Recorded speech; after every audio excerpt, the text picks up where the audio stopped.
Hi, my name is Campbell Evans, and this is my health task resource critique for task 1B. The resource that I've chosen is the Lunchbox Blitz resource, which can be found at www.lunchbox.com. This is the resource here, and you can find information about it. There's a toolkit here, materials, etc. You can find posters, cards, etc. As parent resources about how they can help. But today we're going to focus on the teacher resource and how we can implement a lesson plan in our classroom. The Lunchbox Blitz resource focuses on healthy eating choices. We move to the lesson plan here, and it's very explicit as it goes through links to Australian curriculum. It gives the teacher a background, how to find more information, assessment advice, etc. So we find here the Australian curriculum content descriptor. For this lesson today, I have decided to focus on the grade 3 level, where I went through Scoodle, found my resource. This is for grade 5 and 6, but it's just an explanation. And we scroll down, I found the resource down here. But once again, for today, we are going to focus on grade 3. The resource goes through and has learning objectives, gives you tips for resources that you can use in your classroom. And I believe in my classroom, I would have a few of these posters printed out and put up around the classroom, as would I have the Australian Guide to Healthy Eating as a way that students can interact with every day.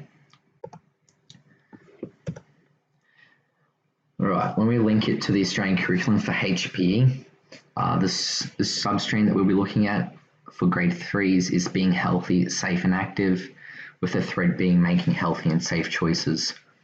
The focus area will be on food and nutrition, the content description being identifying and practicing strategies to promote health, safety and well-being, and the elaboration where students are examining their own eating patterns by researching the Australian Guide to Healthy Eating, which we just looked at, and identifying healthier food choices. The peer feedback that I got in linking it to the curriculum was that this resource links well to the curriculum description and relevant elaborations.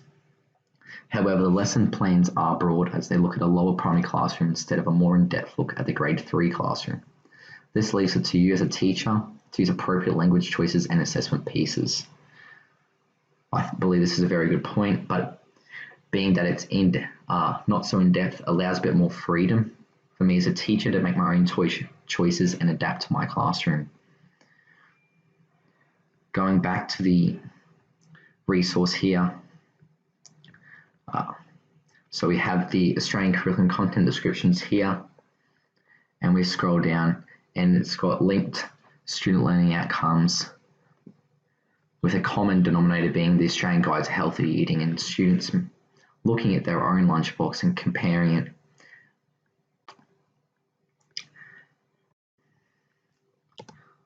Right, the first HPE proposition that I looked at was the strength-based approach. The strength-based approach is focused more so on the promotion of health living rather than on prevention. It's the viewing of healthy living as multidimensional and encompassing physical as well as social, mental, spiritual, environmental, and community dimensions.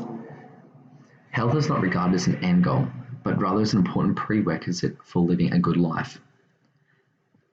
The strength-based approach has a strong focus on supporting students to develop the knowledge, understanding, and skills they require to make healthy, safe, and active choices, rather than focusing on a deficit-based model where we look at the negatives.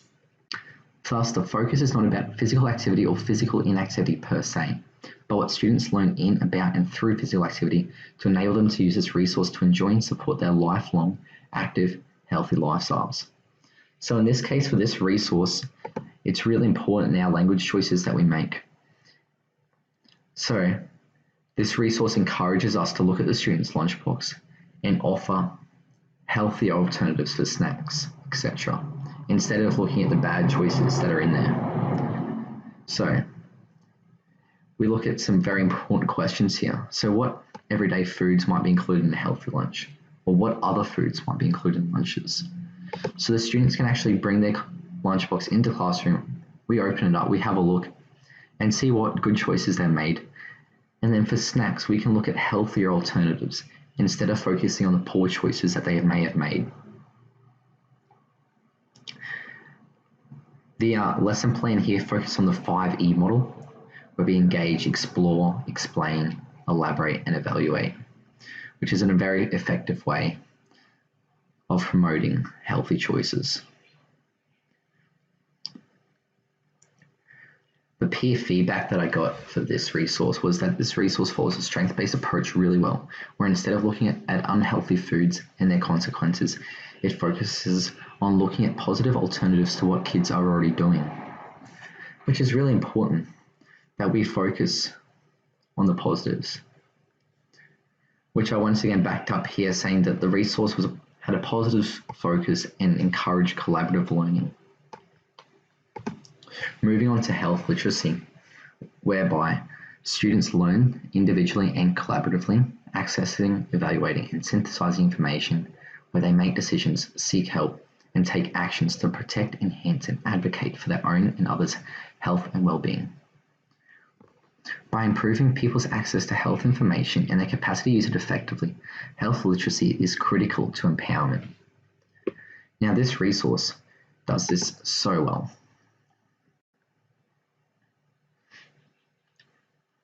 It has a wide range of resources which students are able to interact with, and it also encourages as an extension activity where we actually cook a healthy recipe together and send this home to parents with a strong focus on developing what the students are learning and sending it home. So they're actually learning about these choices, taking it home so they can implement these choices into their own lunchbox.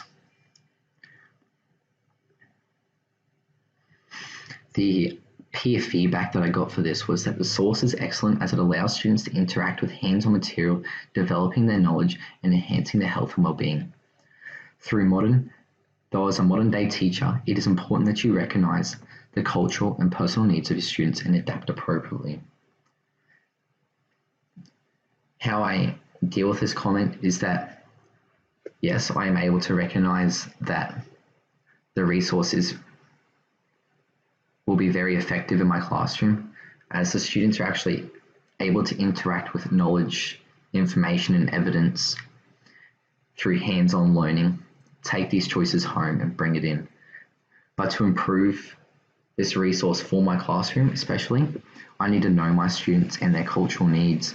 If I have students with cultural or different backgrounds, it's important that we look at what foods they are eating at home and the healthier alternatives that they could have, which may differ from the Australian way of life. Summing this resource up now, the Lunchbox Splits program is a hands-on collaborative learning with a strong focus on making positive, healthier alternatives to their current way. The Lunchbox Splits promotes healthy living through engaging students in their own choices and discussing them. So we're actually really focusing on personal decisions, but talking about it as a class in a nice, welcoming way. The two propositions that we focused on was the strength-based approach and health literacy. Summing up again, the Lunchbox Splits program will be very effective in my classroom, but it's important to note that I must adapt it to my own classroom, making appropriate language choices and simple adjustments where may need be, like the cultural backgrounds. Moving on, these are my references, and I'd like to thank you for listening in today.